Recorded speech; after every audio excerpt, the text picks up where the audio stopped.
अस्सलाम वालेकुम dear friends. CTET 2024 के लिए हम आज साइंस में फिजिक्स पेपर सेकंड के लिए एक टॉपिक देखेंगे साउंड, और उसके भी दो क्वेश्चन करेंगे जो टॉपिक आपको पूछे जाते हैं। तो हम इस टाइम क्या करेंगे कि जो कंपलसरी टॉपिक है जहां से क्वेश्चन पूछे जाते हैं तो उनको कवर करेंगे। तो आज का एक टॉपिक जो हम लेंगे इसमें से साउंड, जिसमें मीडियम कौन सा यूज होता है या स्पीड कैसी होती है साउंड की। साउंड यानी कि ध्वनि, आवाज। Sound is produced by vibrating object, यानी कि क्या है कि साउंड कब प्रोड्यूस होती है, जब कोई भी ऑब्जेक्ट क्या करता है, वाइब्रेट करता है। वाइब्रेट यानी कि इस तरह, अगर मैं ये ले लूँ तो ये वाइब्रेट कर रहा। तो जब ऑब्जेक्ट वाइब्रेट करता है, उर्दू मीडियम के लिए इर्तियाज करता है, जब कोई ऑब्जेक्ट वाइब्रेट करता है तो साउंड प्रोड्यूस्ड होती है। Sound can not travel in vacuum.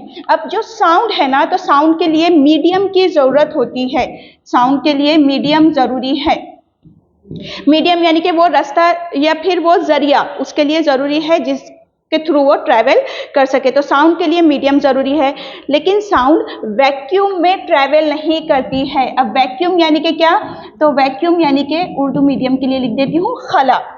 खला जहां हवा नहीं है। तो sound cannot travel in vacuum, vacuum से ट्रैवल नहीं करती है। इट नीड्स अ मीडियम, इसको मीडियम की जरूरत होती है, यानी कि कोई ना कोई इसको वास्ता या मीडियम जरूरी है। गैस, लिक्विड या सॉलिड, तीनों में से वो आसानी से ट्रैवल करती है, लेकिन स्पीड अलग अलग होंगी। और किस फॉर्म में प्रोपोगेशन होता है इसका, गैस, लिक्विड एंड सॉलिड से। अब हम देखेंगे कि स्पीड किस में ज़्यादा होंगी, तो सॉलिड में सबसे ज़्यादा होंगी, लिक्विड में उससे कम होंगी और गैस में उससे भी कम होंगी, और वैक्यूम में तो वो ट्रैवल करेंगी ही नहीं। अब इसका रीज़न क्या है कि क्यों इनकी स्पीड कम ज़्यादा है साउंड की। तो साउंड अगर हम सॉलिड में देख ले, सॉलिड या मेटल में हम देख ले, तो जो पार्टिकल है वो बहुत क्लोज्ड होते हैं। पार्टिकल एक दूसरे से बहुत क्लोज्ड होते हैं। फॉर एग्जांपल अगर हम ये हम ले ले, अब ये सॉलिड है, तो सॉलिड में जो मॉलिक्यूल्स है, जो पार्टिकल या मॉलिक्यूल्स है, ये कैसे है, बहुत सामने है। अब यहाँ से देखिए, यहाँ साउंड आई सॉलिड में, अब समझिए ये मेटल समझ लीजिए आप। अब ये इससे टकराई, अब ये वाइब्रेट होगा तो इससे टकराएगा, ये वाइब्रेट होगा तो इससे टकराएगा। तो बहुत तेजी से उसकी जो स्पीड रहेंगी साउंड की, तो वो सॉलिड में बहुत ज्यादा रहेंगी। क्यों? क्योंकि इसके पार्टिकल क्या है, बहुत क्लोज्ड है। पार्टिकल या इसके मॉलिक्यूल्स जो है वो बहुत क्लोज्ड है। अब वैसे ही हम देखेंगे वाटर में, तो जो पार्टिकल है वो भी क्लोज्ड होते हैं, लेकिन अगर आप कंपेयर करो सॉलिड से, तो सॉलिड से थोड़े कम डिस्टेंस पे। समझो अगर हम ये वाटर ले लें तो इस तरह से होंगे।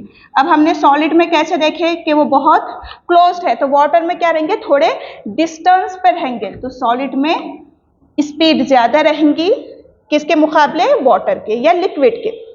साउंड इन एयर, अगर हम एयर की बात करो तो पार्टिकल्स कैसे रहते, इसमें जनरली थोड़े डिस्टेंस पे रहते।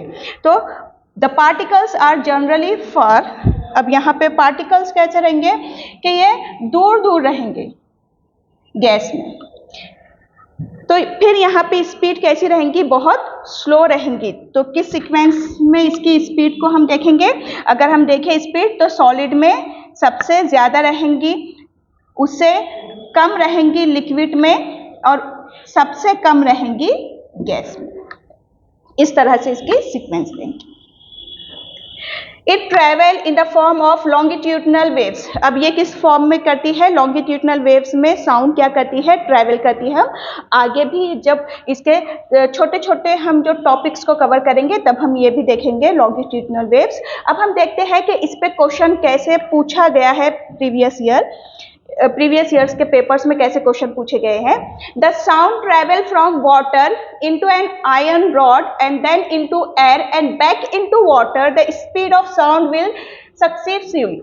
अब देखिए यहाँ पे बोला गया है कि अगर पानी से जब वो मेटल में यानी कि आयरन रॉड में अगर जाती है आवाज, तो और उसके बाद फिर से एयर में जाती है और फिर वाटर में जाती है, तो किस तरह से उसकी स्पीड होंगी। तो जब वो वाटर से आयरन रॉड में जाएंगी तो जाहिर बात है उसकी स्पीड इंक्रीज होंगी, डिक्रीज तो नहीं होंगी, क्योंकि सॉलिड में जाएंगी तो ज़्यादा, लिक्विड में उससे कम और गैस में सबसे कम। तो जाहिर बात है इंक्रीज होंगी, तो यहाँ इंक्रीज है तो डिक्रीज वाले आपके ऑप्शन यहाँ से कट हो जाएंगे। अब यहाँ पे इंक्रीज और इंक्रीज वाला ऑप्शन है। अब देखिए यहाँ पे जब वो आयरन रॉड में गई तो उसकी स्पीड क्या हो गई, फास्ट रहेंगी। अब यहाँ से जब एयर में जाएंगी तो स्पीड क्या हो जाएंगी, डिक्रीज हो जाएंगी। तो यहाँ पे इंक्रीज है इसलिए ये ऑप्शन यहाँ से कैंसिल हो गया। तो राइट होगा ऑप्शन नंबर थर्ड के सब वाटर से जब आयरन रॉड में जाएंगी तो उसकी स्पीड बढ़ जाएंगी, फिर यहाँ से आयरन रॉड से फिर एयर में जाएंगी तो स्पीड उसकी कम हो जाएंगी, और एयर से वाटर में जाएंगी तो फिर स्पीड उसकी बढ़ जाएंगी। तो आंसर होगा ऑप्शन नंबर थर्ड। नेक्स्ट देखिए क्वेश्चन, इसके ऑप्शन नीचे है। Which of the following sequence is correct regarding velocity of sound, के साउंड की वेलोसिटी के हिसाब रिगार्डिंग इनमें से कौन सा ऑप्शन सही होगा। Velocity of sound in air, अगर एयर में हम साउंड की वेलोसिटी देखें तो वो ज़्यादा होती है वेलोसिटी इन वाटर, तो ये यहीं से कैंसिल हो गया, ये ज़्यादा नहीं कम होती है, ये कैंसिल हो गया। Velocity of sound in air equal नहीं होंगी पानी से, तो ये भी कैंसिल हो गया। Velocity of sound in air less than velocity of sound in water, and ये लेस देन रहेंगी velocity of sound in metal, तो ये बिल्कुल राइट है। Velocity of sound in air is greater than velocity of sound in metal, तो ये wrong हो गया। इसका मतलब क्या है कि एयर में कम है, उससे ज़्यादा रहेंगी लिक्विड में, और सबसे ज़्यादा रहेंगी सॉलिड में। तो ऑप्शन नंबर थर्ड इसका क्या था, राइट था। नेक्स्ट न्यू बैच स्टार्ट हो जाएंगे इसकी जल्दी, ऑनलाइन और ऑफलाइन दोनों ही होंगी पेपर फर्स्ट एंड सेकेंड के लिए। आपको थंबनेल पर और यहाँ कॉन्टैक्ट नंबर दिए गए हैं, आप कॉल या फिर मैसेज कर सकते हैं न्यू बैच में ज्वाइन होने के लिए। वीडियो को ज़्यादा से ज़्यादा शेयर कीजिए। अल्लाह हाफिज़।